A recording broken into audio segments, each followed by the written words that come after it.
What's going on, everybody? My name is Jelani Goodrige-Reid. You know me already. And I'm here with Justin Pooni, but there's no Nor today for Hoop Talks. Nor will be back pretty soon as we move day to day with a back injury. Yeah, injury. day to day with a little nothing issue. To worry about. Nothing to worry about, but we are back here on Hoop Talks to talk about the Toronto Raptors. And yes, you guys watched that last night. A loss against the Cleveland Cavaliers. It wasn't that pretty, but Justin, we will be talking about that. We'll be talking about how the Raptors have been looking since the All-Star break has ended, and we'll be looking through the bench. The bench has been a topic of conversation, so we'll be talking about that, and someone in particular that we want to touch on, and then the expectations as we go forward closer to that play-in, playoff time, and how the Raptors will do. But Justin, let's get right to it, man. Let's do it. Since the All-Star break, the Raptors have played 3 games, so let's give you the breakdown. They played New Orleans. They won that game 115-110. Then they had Detroit in Detroit, where the Raptors fans always show up in Detroit, by the way. It's cheaper to go to Detroit to watch the game than watch a game at Scotiabank Arena. You know, that's fun. That's really funny to me. Yeah. It's kind of annoying too. But yeah, they show up in Detroit all the time, and Portland actually. The Raptors fans, 95-91 win, and then last night losing 118 to 93. So Justin, I want to know from your perspective, how have they looked since the All-Star break? Like, what are your takeaways? Any surprises? Any outlook? You know what? Like, they won the 4 straight, right? They won the back-to-back out of the All-Star break, and you heard those rumors popping up. Not rumors, but like little speculation of people like, oh, are the Raptors back? Yeah. Are the Raptors back? Last night was the test, and they failed. Or I don't know if they failed. They just got kind of exposed as to there's levels to this, Jelani. And we've talked about Tell me the levels. We've talked in the game of basketball, there was levels to this, right? And if you look at the Eastern Conference, we saw a great game on Saturday night between the Philadelphia 76ers and the Boston Celtics. What a game, right? The Toronto Raptors are not on that level of either of those teams, right? No. You saw last night with the Cleveland Cavaliers. What the Cleveland Cavaliers have. Their starting 5 and how you just stack up a starting 5 by starting 5. Yes, Fred VanVleet was out. Congratulations, Fred VanVleet, on the birth of your 3rd child. Yes. Our congrats from the Hoop Talk family to yours. Congratulations. But even though they were missing Fred VanVleet, the Raptors were still down at 30 points at one point. Yeah, you can't have Fred VanVleet's not making up a 30-point difference. And I think that was the biggest key to me last night was when I was watching the game, like, okay, they got a guy in Donovan Mitchell who is an all-star player. He's a difference maker, right? I think there's a difference. Pascal Siakam he's had a very good 2-game stretch after post-All-Star game, right? He was playing really good basketball. And I said last week, Pascal, prove me wrong, right? Show me that you can put this team on your back and carry it to the playoffs. And it was looking like that the first 2 games. He had 25 last night, but he had to do it on he shot a whole bunch of shots, 24 shots, right? So he didn't have a very efficient night. Scotty Barnes, we were talking about off camera right now.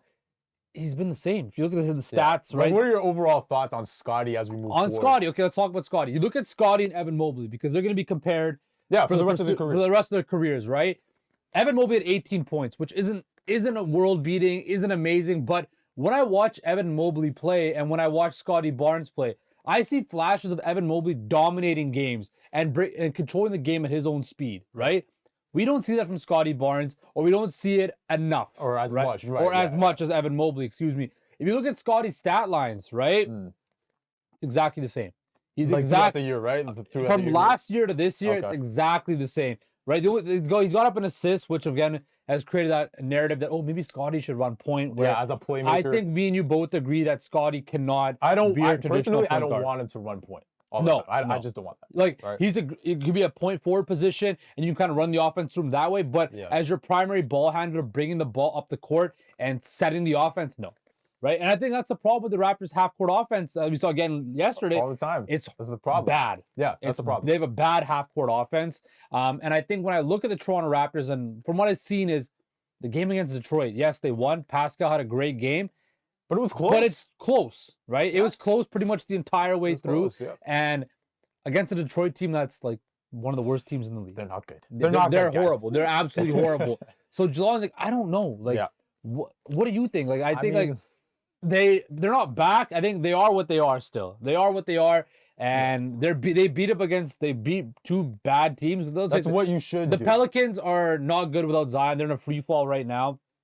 the Pistons are horrible, Right, and right? then And they played a real stiff competition in the Cavs, and they got exposed, right? Yeah. And now they play the Bulls Yeah, and the they gotta Wizards back to back. Yeah, like for me, like if you talk about that, here's the breakdown of who they got next. So they got Chicago. Okay, remember Chicago's playing for something as well as us, right? We're in that play-in category right now. Washington twice, so we'll see what happens with that. Then you got Denver. Okay, we know who they are. Jokic, hello, MVP. Yeah. And then the Clippers and Lakers. Lakers are playing better, right? They are playing better, so you never know. LeBronto, okay. And then Denver again, right? So moving forward, we're going to see who this team really is, right? Yeah. And we saw last night, Cleveland, this is a team that is, one of the upper echelon teams in the Eastern Conference. They're fourth right now, You know what the crazy thing was? You know what the crazy thing was? The Raptors bench outscored the Cavs bench, which never happens in Raptors games, didn't right? matter. It doesn't matter because of the starting five. Darius Garland had his way, Yeah. right? Donovan Mitchell had his way. come on, Nobody was stopping him. Then you had Jared Allen with 23. Yes. Evan Mobley had 18, right? That right there. That's the problem. That's an elite starting five in the Eastern Conference, right? And that goes back to making aggressive moves. We talked about that too. We talked about that by the deadline, right? And you talked about how that starting five of the Cavaliers played a lot better than the Raptors, right? Let's just face it, face the facts. And the thing is, Donovan Mitchell. Okay, you talked about how he's a superstar. We know that, right? And the thing is, the Raptors defense played well against in the last two games. Okay, he had a combined 20 points in the last two games, but this night he looked different, right? He looked like the opener. The opener, he had 30 plus. So when that happens, okay, obviously you're gonna be hurt in that aspect when a star comes to play like that. But I was looking at the bench, right? The bench played well. I was just surprised that the defense wasn't enough. They didn't really show up in the backcourt. If you're looking specifically at the backcourt of Cleveland, they controlled that game. Absolutely. They controlled that game. And let's look at the interior presence of Yak and Pirtle, right? We were going crazy about Yak, right? Hey, he set up a few blocks in the beginning of the game, right? Look, the thing is, you're not, I want you guys to understand this. You're not going to get a 30-plus point night from Yak and Pirtle, a 25-plus points with 15 boards every night. That's not going to happen, right? And we saw when he plays a team against, a team that could get it done in the inside, Jared Allen, that's Evan Mobley, they could counter, right? Absolutely. So I want to see how he's going to look moving forward. You can't really, in my opinion, you can't judge Jakob's start with the Raptors based on these three games. No. With the Orlando Magic, because remember that was 20? Sorry, not Orlando. I meant that was before the break. But you can't judge him off of the Detroit game, off of a game against New Orleans. New Orleans. So you can't judge him off of that. You have to see how he's gonna look moving forward. And that's my thing. And you're gonna see it. Like he's got to, like we said, he's got to go up against Vucevic next, right? And we know Vucevic, for all of his flaws and stuff like that, he can still put up numbers, right? I'm really intrigued now to see. Okay, I assume Fred VanVleet will be back in the lineup Tuesday in a home game, right? Okay, but I need to see something from Gary Trent Jr. and OG Anunoby. They had very poor performances last night. I think Gary Trent shot 2 for 13. OG just wasn't aggressive at all whatsoever. He had one shot in the first half. Exactly. That can't be and the to case. me, if he really wants a bigger opportunity and more opportunity to shine, you got to be aggressive. Remember, he said he wanted that. He wanted a larger role. He said he wanted a larger role. Well, go out there and prove it. Right now, again, who knows what's going on in the back channels and how he personally feels. Maybe he'd want to be dealt or whatever, right? But this is the fact of the matter is this: the Toronto Raptors, against stiff competition like that, it's going to be difficult. And the problem is they have the toughest schedule remaining in the NBA now. That's right. This was their easy games. I know. Right? The first two games were their easy games. Now it gets hard. I don't know, man. Right? Because they still got to go to LA. They still got to play Milwaukee. They still got to play Boston. There's a Philly game in there. Denver, like you mentioned. Like, it's not going to get any easier. And we'll be talking about the expectations that we have for this team moving forward. But just real quick on OG. Like, I was kind of disappointed last night. There was not a lot of, he didn't want to take charge offensively. I didn't see that. Again, one shot in the first half. That, to me, he needs more. He needs more than that.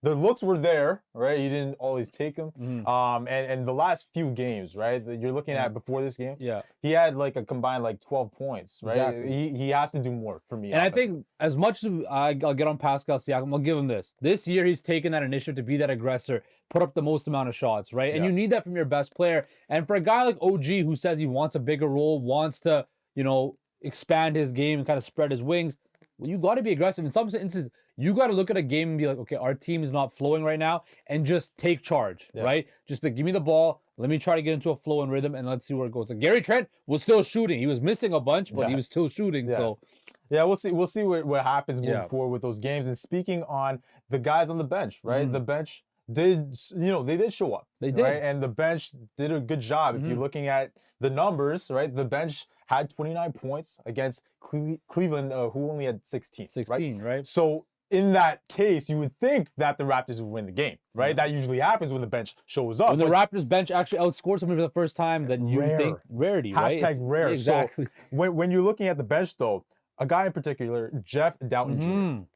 So you've been somebody that's been talking a lot about Malachi Yeah, Flynn yeah. and why Malachi needs to get more touches, more minutes, and actually let's see his value, right? And how can Nick Nurse integrate him in that rotation, Exactly, right? But yeah, the yeah. problem is Dowtin's been playing pretty well. Last night he had 7, 1, and 2. He also had a steal as well. Yeah. But over the last few games, here's his minutes. They've gone pretty, they've gone up. Gone up. 10. Okay, he had 10 against Orlando. Then you're looking at 19, 20, and 18 in the last 3 games. So I think Nick Nurse sees value in Jeff Dowtin Jr. Tell me what you're seeing from him. Look, when I see Jeff Dowtin Jr. play, I was actually, pleasantly surprised. Like, as much as I think Malachi Flynn has probably more basketball skill or the bag, right? As hoop heads like to call it. Yes, sir.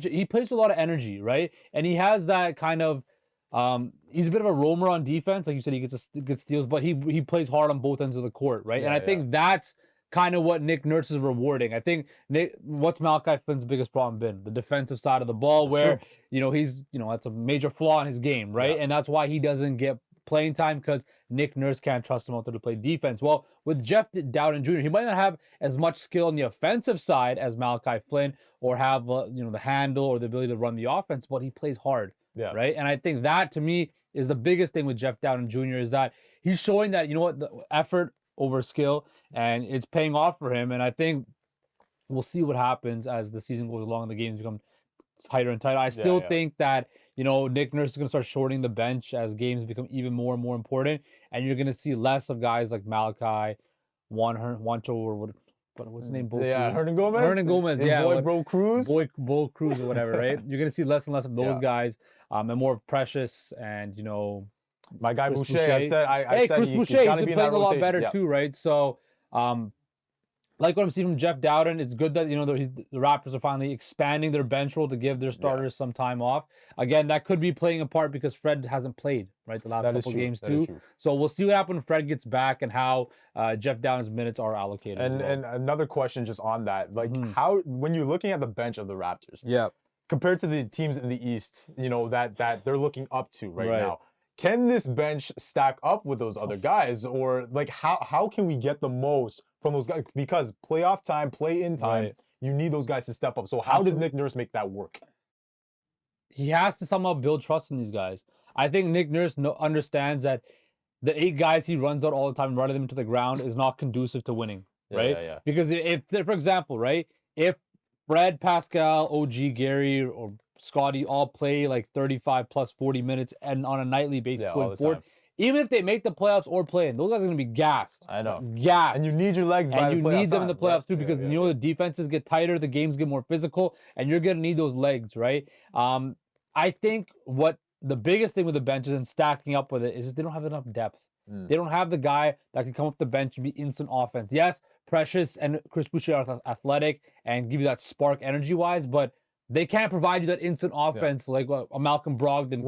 What about the guard spot? Exactly, the guard spot. We know how important that is, because when you look at it, look at the West, right? Or look anywhere amongst the teams that are trying to make a run for a title. They have those guards that can come off the bench and create instant. Bones Highland last night, right? Bones Highland revenge game last night went off last night. So I think the Raptors need to address that. It's not something that they're going to address in-house this season. It's going to have to come in the offseason. I think that the Raptors are trying to find that guy that could control the court.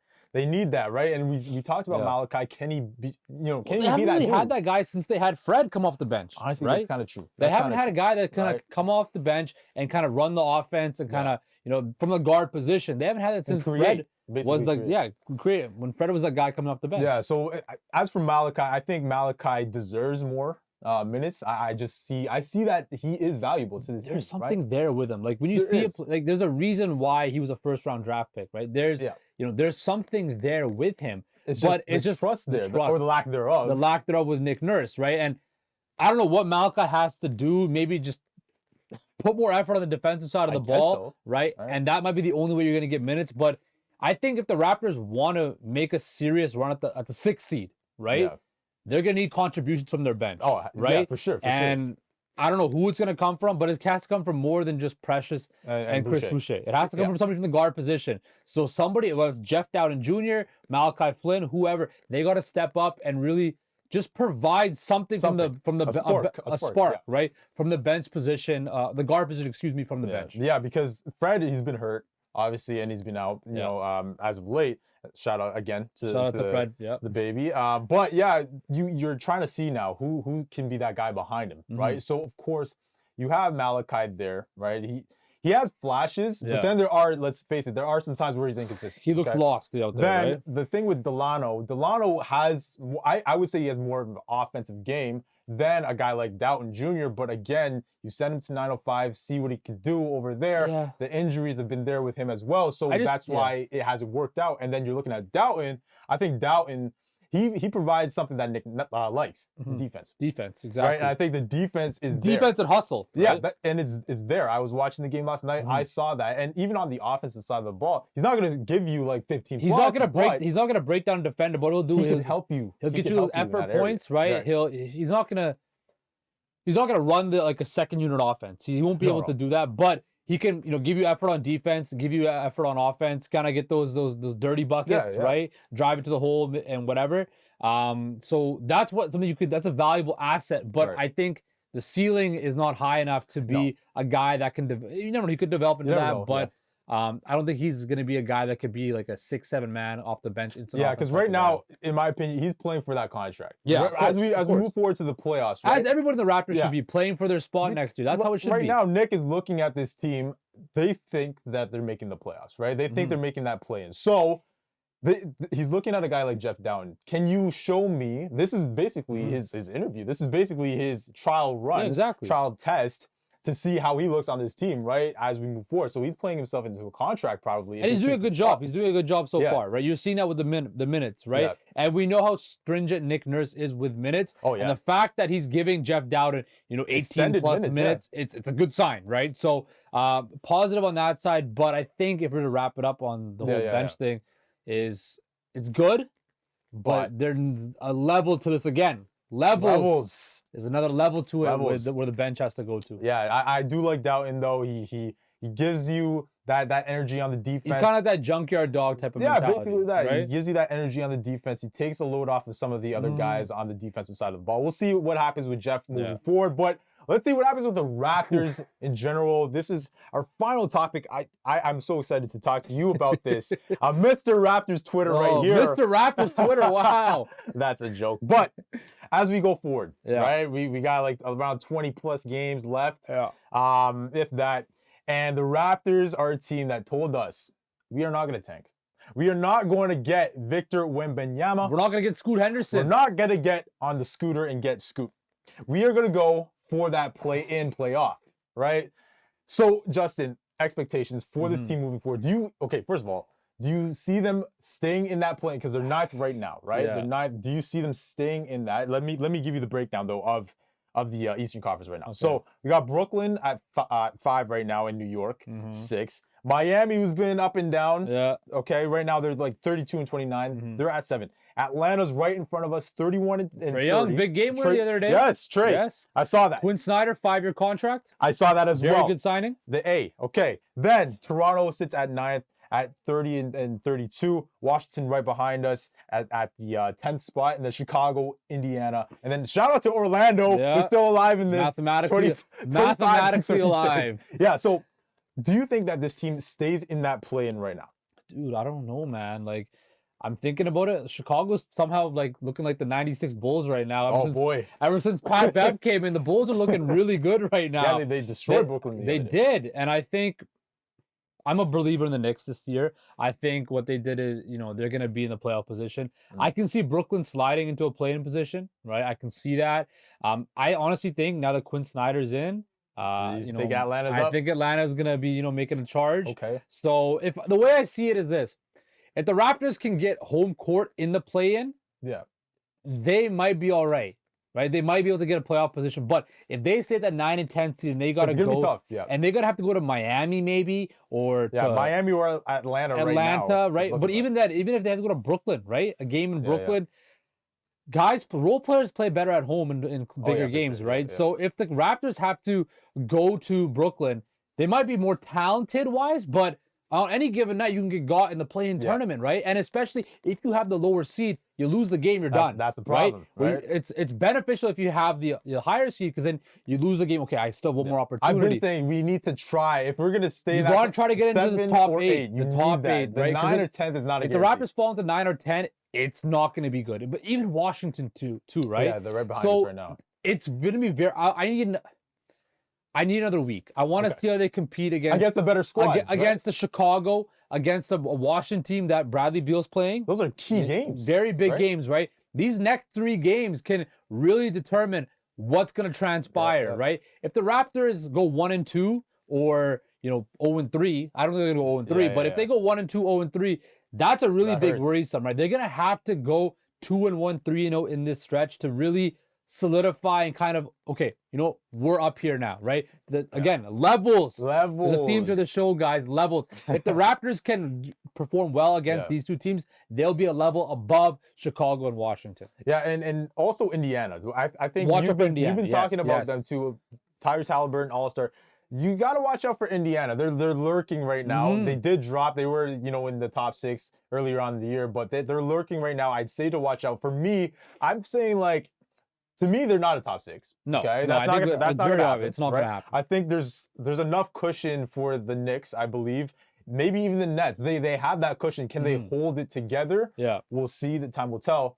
But I'm looking at teams like Miami, inconsistency there, right? Atlanta, we've been talking about Atlanta all year. Maybe they start to play better, with a new coach. I think the new coaching hire will give them a spark. Yeah, it's been a bit disappointing there too. So this could be a prime time for Toronto to get something done. But my only thing as a Raptors fan, I'm looking at the schedule. We talked about it all episode today, but it's there. We are playing top tier contenders moving forward. And the Raptors haven't played their best basketball against teams that are better than them. That is right. They struggle mightily against teams that are over 500. And I think that's the biggest key thing is their schedule is so daunting going forward. They're playing against teams that are better than them, teams that they're chasing, right? Or teams that are neck and neck with them, right? How are you going to respond? And I think now, maybe getting smacked in the face by Cleveland is what this team needed. Probably. Maybe that's what they needed. Or was it just finally saying that, this is not it for us? So this week is going to be massive because, again, Chicago, Washington, it's make or break time, right? Yeah, we'll see what happens with the Toronto Raptors moving forward. My hope is that there is some success moving forward. And since you guys told me you want to get in that playoff, get in the playoffs, please. We'll see what happens. Wishful thinking, bro. But look, again, Noor was not here today. She will be back really, really soon. I want to thank y'all for watching today.